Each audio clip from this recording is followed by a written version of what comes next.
cross paragraph is developed and what are its constituent parts. A compare and contrast paragraph exposits something. It deals with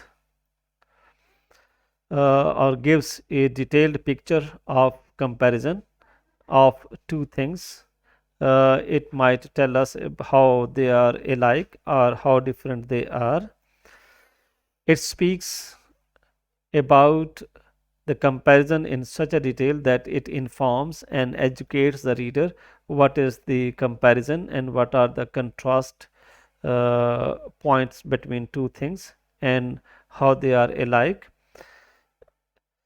While writer speaks about all that, he comes up with his scholarship, his understanding of the two factors, two things, two issues that he speaks about. They reflect the understanding of the writer too.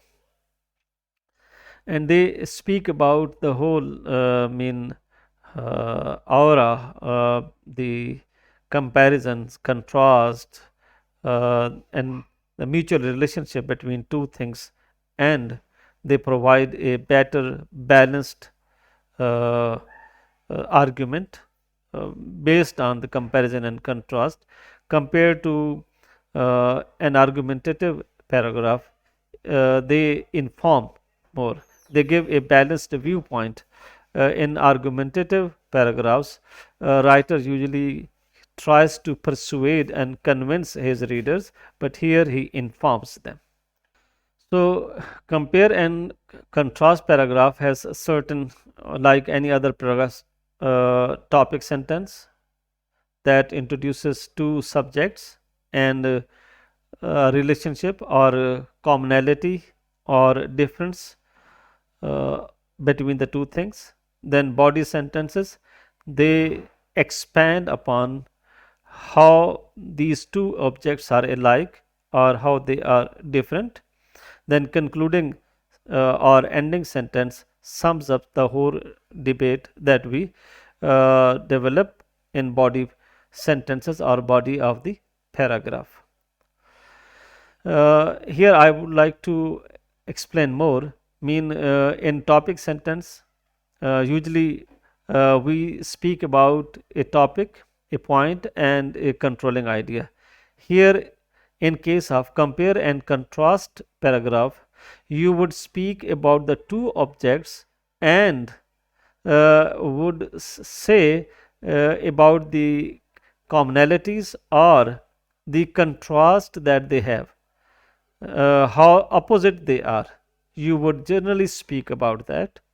And in the body paragraphs, you will give details one by one. You can speak first about the same things or similarities of two things. It can be a book, it can be a situation, it can be a phenomenon. You would speak about the similarities first, and then the dissimilarities are opposite things, or you can speak one by one similarity, one dissimilarity, then one shared thing, then the opposite thing. You can speak them one by one, and you can speak in a way that first you speak about similarities, then you speak about the differences between the two things, and at the end you sum up the whole debate that you speak throughout the paragraph. So, like every paragraph, there are four essentials to compare and contrast paragraph. One is unity, order, coherence, and completeness. These four elements are very much essential for every paragraph that we speak about. If there is no unity in any paragraph, it is of no effect. If there is no order of the things, then there is no issue, there is no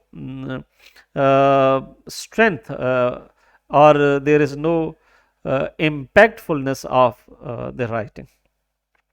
Like in unity, we speak about topic sentence, and the that topic sentence gives us a sense of unity. Mean whatever two phenomena we are going to talk about, we will be focusing only on those two phenomena or those two things. We cannot deviate from that.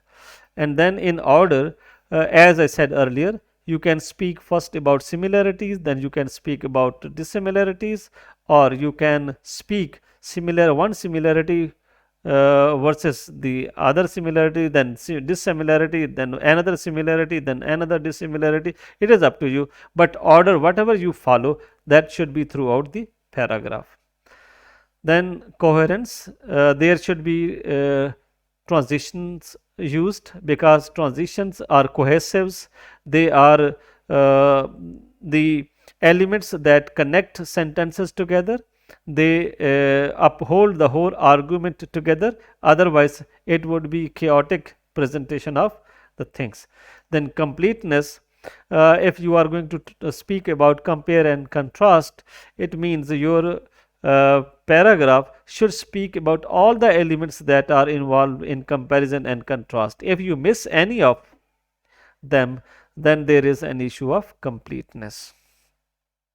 You can ask yourself question that have I given enough points of comparison? Have I given enough points of dissimilarities balanced on both sides, or one aspect or one thing is over projected compared to the other one? You can ask these questions to yourself. Then there are certain cues, certain words that are used for compare and contrast writing. We need to memorize them. These are very much common, but we need to be sensitive about them, like seem, like, similar to, also, unlike, similarly, in the same way, likewise, again, compared to, in contrast, in the in like manner, contrasted with, on the contrary, however, although, yet, even though, still, but, nevertheless, conversely, at the same time, regardless, despite, while, on the one hand, on the other hand. These are the cohesive devices, the cues that we should use in our compare and contrast paragraph writing or essays. Here is a paragraph that speaks about cause comparison. Public schools, though, have failed to perform what is expected of them, attract far more students than private schools do. There is comparison. Far more, by saying attract far more students than do the private schools, you establish a comparison. Indeed, public schools may not be the first choice for most parents, but data available shows that the public schools yet cater more the educational needs of the country. There can be multiple factors that public schools attract more children compared to the private schools. One of the striking and more reliable reason can be the high cost that education in private schools incurs on the parents.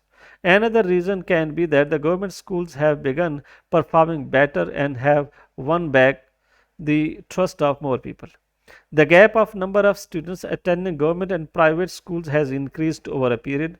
According to the most recent data from the National Center for Education Statistics, public schools still attract far more students than private schools, with 50.7 million students attending public schools as of 2018.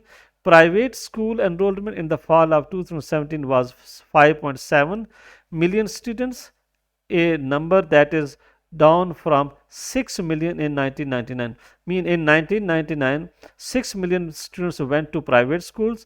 Now they are 5.7, whereas population has increased and financial resources of people have increased. Yet the number of students going to private schools has decreased and number of students going to government schools has increased.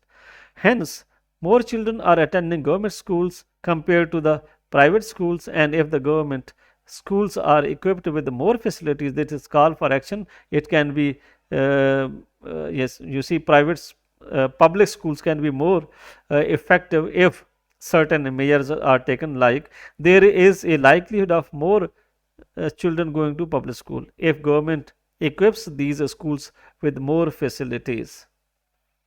So in this way, you establish a comparison between two things. Here we have compared number of students attending public and private schools in Pakistan. Thank you very much for watching the video lecture. Keep following me, keep watching my lectures. I will be uploading more effective lectures for the students of CSS, PMS,